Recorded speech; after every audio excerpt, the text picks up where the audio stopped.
We live in a time where fat loss is associated with sweaty workouts, maxing out your heart rate, and this whole no pain, no gain mentality. And meanwhile, one of the simplest and most effective tools just sits there quietly in the corner, completely ignored. Not as something for older people or a warm-up before the real workout, but as the most biologically natural way to flip the switch on fat burning. Walking. And I know what you might be thinking. Walking? Seriously? But stay with me here, because once you understand what's actually happening inside your body, this changes everything. For a surprising number of people, walking is the thing that finally unlocks fat loss, calms the nervous system, and gets their metabolism actually working again. It works in the low to moderate intensity zone, where your body prefers to use fatty acids for fuel instead of glucose. That means, unlike high intensity training, you're not forcing your body into stress mode and pumping out cortisol. Here's the key difference. High intensity means your body is trying to survive. Walking means your body is calmly using its reserves. And that distinction matters way more than most people realize. This is exactly why walking often works better than intense exercise for people who are overweight, dealing with insulin resistance, living with chronic fatigue or stress, or over 40 or 50. It sounds counterintuitive, but it's biology. Now here's the part that really surprised me when I first learned about it.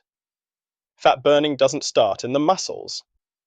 It starts in the nervous system. When your nervous system is constantly stuck in fight or flight mode, fat burning is suppressed, digestion is suppressed, and recovery is suppressed. Your body is simply not going to burn stored energy when it thinks it's under threat. So what does walking do differently? It's one of the few forms of movement that actively shifts your body into a parasympathetic state, the rest and digest mode. And when that happens, you get better insulin sensitivity, better fat mobilization, and a much calmer appetite. And this is where people start noticing something they didn't expect. Within 2 to 3 weeks of regular walking, a lot of people realize they've stopped snacking all the time. That constant pull toward the kitchen just fades. And that's not willpower. That's your biology recalibrating. Now let's talk about something that almost nobody connects to their workout routine. Hunger. Unlike hard training, walking doesn't spike your appetite. Intense exercise raises cortisol, increases the demand for quick energy, and makes your brain crave carbs. Walking keeps blood sugar more stable, doesn't trigger that rebound hunger, and supports the balance between leptin and ghrelin, the hormones that regulate fullness and hunger. And this is why we keep seeing the same pattern over and over. Someone works out hard, eats more afterward, and the scale doesn't budge. But someone who starts walking regularly begins eating more calmly, and the weight actually starts to come down. Same person, different approach, completely different result. So now the practical question. How much walking are we actually talking about? Forget 10,000 steps as some magic number.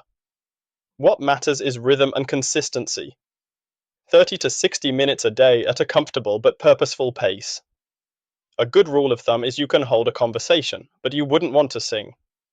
If you can do it in nature or fresh air, even better.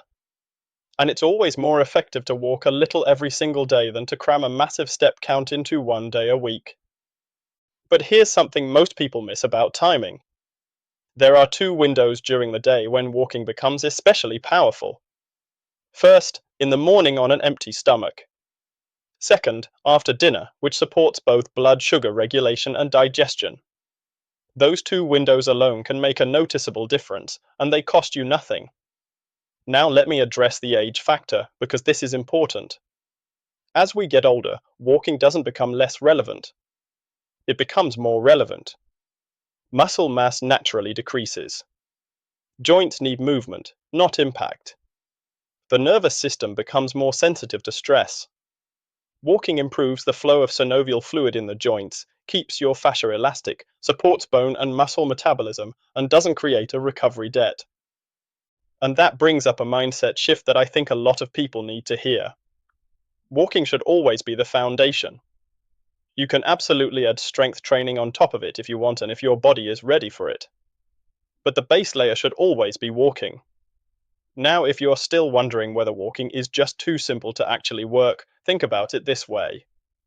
Your body doesn't care if something is trendy. Your body asks three questions. Is this safe? Is this consistent? Does this support survival? Walking answers all three with a yes. Fat burning is not a punishment. It's a signal that your body feels safe enough to start using its stored energy. So here's my challenge to you. If you've tried the diet, pushed through the hard workouts, done everything you were told to do, and it still feels like your body is fighting back, ask yourself one honest question. Am I even moving in a way that lets my nervous system calm down? Very often, healing and fat loss don't start with more effort. They start with more walking. Sometimes the simplest step is the one that takes you the furthest. Check out mintyfit.com for healthy meals.